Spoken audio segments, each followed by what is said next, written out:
Amis internautes, bonjour, bonjour, bonsoir, on n'en a absolument rien à foutre, on est sur Internet.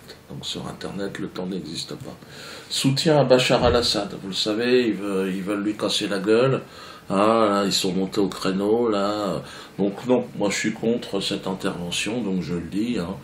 Si vous en avez rien à foutre, évidemment, c'est pas grave, c'est la même chose. Alors, revenons à mes affaires. À nos affaires, à la France. Après Moscovici, ministre Moscovici, je ne sais pas exactement, j'ai dit Moscovici? Oui, moi je l'appellerai Moscovici. Après Moscovici, ministre, quand même, il semblerait, de l'économie et des finances, qui lui s'en est pris directement à moi, de manière ouverte dans un journal, il a dit tant que je serai là, tant que je serai ministre, Dieudonné ne jouera pas à Montbéliard. Apparemment il est du coin, franchement. Donc on a été obligé d'annuler une date, mais on est en procès contre lui, je vais l'attaquer. Donc il veut m'interdire de travailler. C'est lui qui m'envoie, il signe de lui-même maintenant mes avis d'imposition, enfin ce qui m'arrive, ce que je dois payer aux impôts, ça arrive de lui-même. D'un côté il m'interdit de travailler, et de l'autre côté il me demande de payer des impôts. Alors comment je fais? Comment je fais? Alors, à un moment donné, un juge va être obligé de dire, écoute, tu peux pas faire ça. T'as pas le droit de condamner quelqu'un à payer plus encore que ce qu'il doit d'ailleurs. Enfin bon, tu peux pas condamner quelqu'un à payer et en même temps l'interdire de travailler, ça n'a pas de sens. Donc Pierrot, tu déconnes. Donc on va être obligé de te conduire devant un tribunal. Parce qu'il va falloir que ça s'arrête. Tout ça dans la bonne humeur. C'est mieux que de te donner une fessée, parce que ce que tu mériterais, je le sais, c'est une petite fessée. Une petite fessée comme ça, hop, on te retire le truc, tac, tac, tac, sur tes deux petites miquettes, et puis peut-être que tu vas réfléchir. Bref, Moscovici, vous l'avez compris, il m'en veut, mais au gouvernement, c'est pas le seul. On a Manuel Valls qui s'y met maintenant. Manuel Valls, l'actuel ministre de l'Intérieur. Il n'est certes sur la liste, le 41e ministre de la 5e République. Il va certainement dégager assez vite, on l'aura oublié comme les autres d'ailleurs. Si je vous demande de me citer un ministre de l'Intérieur sur les 41, de me donner, il y en a. Sarkozy, toutes les fois, t'en as un. Jox, tu te rappelles un truc, mais. Et encore, moi je m'intéresse, mais j'imagine, la France, je sais qu'il y a des gens qui ne le connaissent même pas. Mais bon, il semblerait qu'il soit ministre. Mais entre-temps, il nous emmerde. Et il me menace ouvertement. Moi et Alain Soral, d'ailleurs. Alain Soral et moi, d'ailleurs. Donc regardez, c'est affligeant. Et ce combat, il va continuer. Quand un journaliste, Frédéric Aziza, se voit insulté, calomnié, sali sur Internet par celui, M. Soral notamment, qui a inspiré l'extrême droite, qui trouve de bien curieuses liaisons avec d'autres, je pense à Dieudonné. Cela veut bien dire que le combat n'est pas terminé et que nous allons le poursuivre parce qu'il en va de la République, de la liberté de la presse et de la démocratie.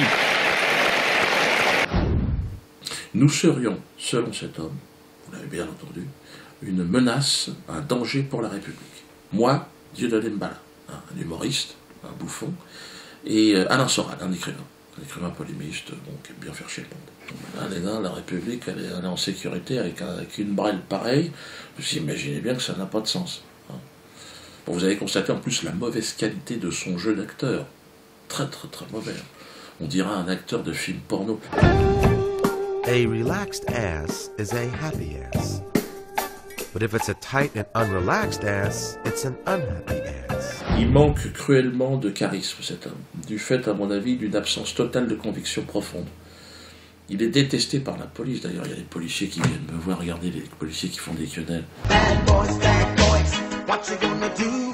What you gonna do when they come for you? Bad boys, bad boys. Je suis obligé de se cacher, je leur dis non, ne le faites pas, parce qu'il va vous gueuler. L'autre, il me dit, on s'en a rien à foutre, de toute façon, c'est un connard. Un enculé, j'ai dit non, parlez pas comme ça. Parlez pas comme ça. J'ai dit, parlez pas comme ça, c'est quand même le ministre de l'Intérieur, c'est votre responsable. J'ai dit, je veux pas rentrer là-dedans. Même si lui m'injurie quelque part, mais c'est à la justice de décider. Donc cet homme ne sert que ses propres intérêts, vous l'avez vu, ça on le savait. Et d'ailleurs s'il est là, c'est certainement à mon avis parce qu'il n'a aucune consistance et qu'il ne risque pas de faire de l'ombre à sa hiérarchie. Les fabricants de billets de banque, et puis la LICRA. C'est qu'il est convoqué régulièrement à la LICRA, c'est Alain Jakubowicz, le président de la LICRA. Cet homme, Jakubowicz, qui a menacé mes enfants dans un tribunal. Hein, et devant témoins. Hein. De toute façon, tôt ou tard, cette affaire-là va exploser. Alain Jakubowicz, lors d'un procès devant des témoins, a menacé mes enfants. On sait où ils habitent, on va s'occuper d'eux. Voilà le type de raisonnement mafieux, si vous voulez, qui porte préjudice aux Français et à la France et à la République. Hein. Porte plainte contre Jakubowicz pour ça. Parce que là, en ce moment, il y a beaucoup d'avocats qui viennent me voir. On aimerait vous rendre service. Je dis, bon, j'ai des affaires à vous proposer. Signez la pétition pour dissoudre la LICRA, je vous le demande. Parce que lorsque nous en aurons fini avec ce chef de la mafia, qui est Alain Jakubowicz, l'air sera beaucoup plus respirable. Donc voilà la pétition, signez-la surtout. Nous sommes près de 30 000. C'est énorme, c'est colossal.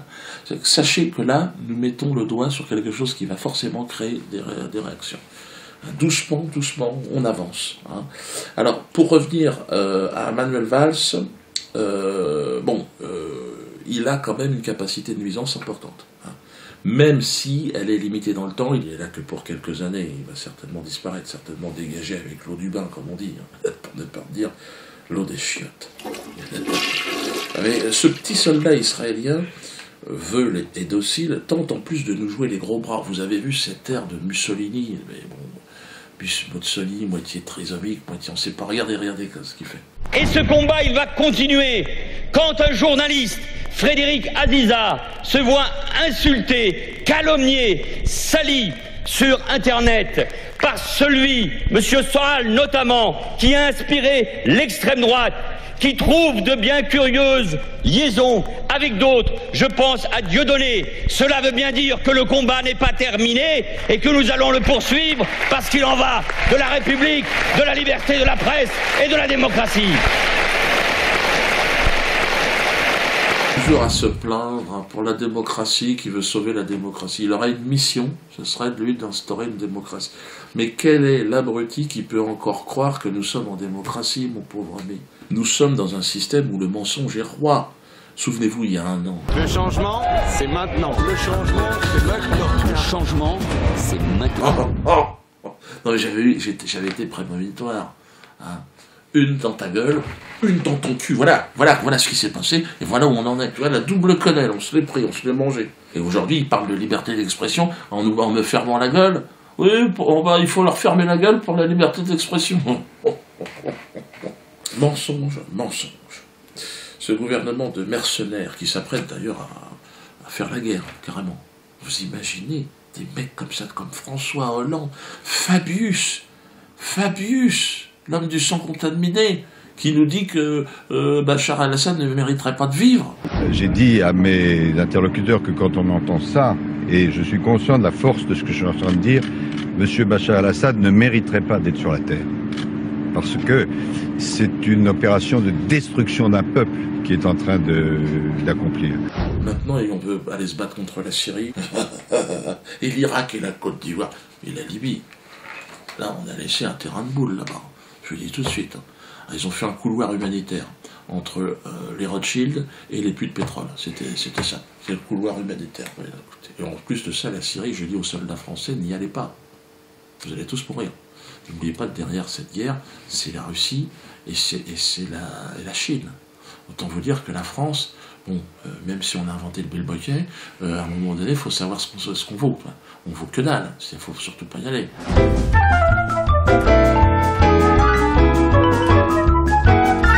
On prend pour des cons.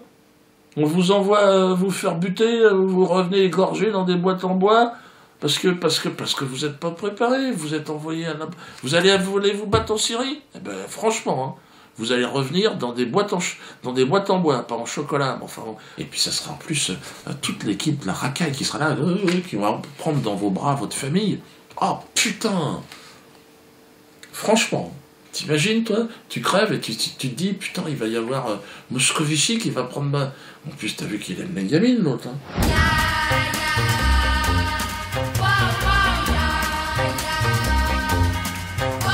Vous savez, comme disait le Mahatma Gandhiji, le Bapou, on l'appelait Bapou aussi.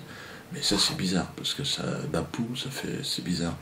Et lui, il avait prôné cette organisation de la résistance à l'oppression gouvernementale par la désobéissance civile. Désobéissez dans l'armée, partout, désobéissez. Mettez un caillou dans les lentilles, votre grain de sable dans les rouages. Bon, si ça peut être un rocher, ne vous inquiétez pas, allez-y, lâchez-vous. Tout ce qui peut faire en sorte que ça foire est très très bon. Vous comprenez? Parce que derrière, bon, de toute façon, ça ne peut pas être pire qu'aujourd'hui. Message à la population carcérale de France. Vous êtes en prison, alors pour beaucoup, vous l'avez mérité. Chut, tais-toi, ferme-la, tu l'as mérité. Mais vous devez aussi vous organiser. Vous savez qu'il existe aujourd'hui une possibilité de contestation. Contestation ouvrière carcérale, le COC. Ça, c'est un syndicat qui vient de s'ouvrir. Adhérez à ce syndicat, j'en suis le responsable de la communication. Hein, le président est Germain Gueff, vice-président Hakim Belloulou, vice-président encore Mohamed Agouzal, Sami Lamy, trésorier général Alfredo Stranieri, hein, on va dire qu'il s'y connaît, secrétaire honoraire Ilich Ramirez, secrétaire principal Pascal Germain, secrétaire et responsable de la décoration Philippe Abitbol. Et donc, je serai le responsable de la communication de ce syndicat pour les détenus. Inscrivez-vous, organisez-vous détenus. Alors, si vous avez de la famille qui est en prison, eh bien, elle doit s'inscrire. Alors, pour s'inscrire, eh bien, ça va apparaître en bas. Il faut envoyer une lettre au président, 17 rue de l'Abbaye à Poissy. Hein, enfin, c'est la maison centrale de Poissy. Et c'est Germain Gueff qui va gérer tout ça. Vous vous inscrivez, pourquoi? Parce qu'ensemble, vous serez plus forts pour faire respecter vos droits. Et puis il y a des petites quenelles en prévision, parce que quand vous êtes en prison, hein, vous avez un peu de temps, alors plutôt que de vous prendre la tête et devenir complètement cinglé, autant participer aussi à votre manière à la révolution. Germain et Alfredo l'avaient montré avec le mariage pour tous, hein. Ils avaient mis à genoux la République, ils ont détruit ce qui restait de République. Lorsque le maire leur a donné ces deux criminels, ces deux assassins, un livret de famille, en leur disant que leur famille était exactement la même que ce jeune couple qui va s'installer un peu partout en France, 20-30 ans, pour faire des enfants et être des vachalettes du système. Donc n'hésitez pas, hein, vous qui êtes prisonniers, vous n'êtes pas pour autant... vous n'êtes pas pour autant des bêtes. Hein. Vous avez la possibilité de vous exprimer. Alors adhérez au COC. Comme le dit bon, moi je suis responsable de la communication. Donc je dirais, baisse pas ton froc, adhère au COC. Ça sonne bien, ça devrait fonctionner. Donc n'hésitez pas, vous envoyez votre courrier au président, hein, Germain Gueff. Vergès. Vous saviez que, bon, j'ai connu Jacques Vergès, j'ai eu l'occasion de le rencontrer. Il n'a pas été mon avocat. Hein. Non, il avait un peu peur. Après Barbie, après tout ça, Carlos. Alors, bon, Vergès, bon, moi je l'ai rencontré, je l'ai apprécié. On a mangé ensemble et je me suis déplacé à ses obsèques. Et il m'a été reproché d'y être allé en Bermuda. J'ai trouvé ça quand même extraordinaire, je pense pas que ça leur a choqué. Il faisait chaud, bon, j'ai pas eu le temps de rentrer chez moi. C'est Ondelat. Alors lui, il a fait toute sa carrière en essayant d'aller gratter chez les criminels et machin. L'autre, il a essayé de discuter de ça, puis de faire un billet, il te donne des leçons de morale. Pourquoi ça lui plaît pas que je me balade en Bermuda? Mais je t'emmerde, Ondelat, si je veux, et j'irai à tes obsèques en string. Sache-le, je t'emmerde. Non mais enfin... L'autre... À chaque fois qu'il y a une affaire criminelle, l'autre il se frotte les mains. Ouais, super, on a buté des gosses, ils les ont violés, en plus c'est cramé, on va faire une belle émission. Et l'autre il me donne des leçons de morale parce que je me balade en Bermuda. Non mais tu te prends pour qui, toi?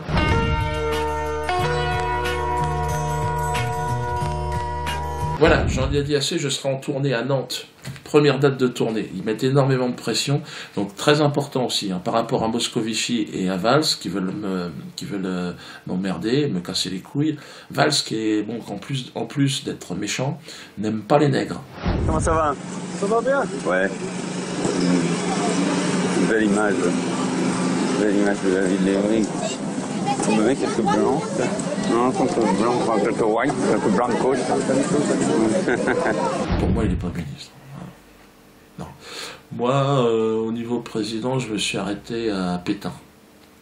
Ouais, j'aime bien sa casquette, sa moustache. Je trouve qu'il avait un côté Georges Brassens. Et que j'ai apprécié Pétain. J'ai apprécié. Et puis il avait du nez. Hein. Il voyait où ça foire. Il a dit, oh là!